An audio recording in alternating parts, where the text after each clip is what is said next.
На территории нашего склада в городе Электросталь мы оборудовали шоурум.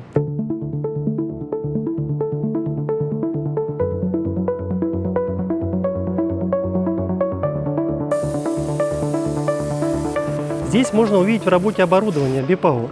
Это листогибы, установки лазерной резки, лазерную сварку, чистку. Испытать металлообрабатывающее оборудование лично, при желании используя ваши заготовки. Получить консультации по любым техническим вопросам. Приезжайте смотреть, задавать вопросы. Выбирайте продукцию компании Бадор, и у вас от сотрудничества с нами останутся только положительные эмоции.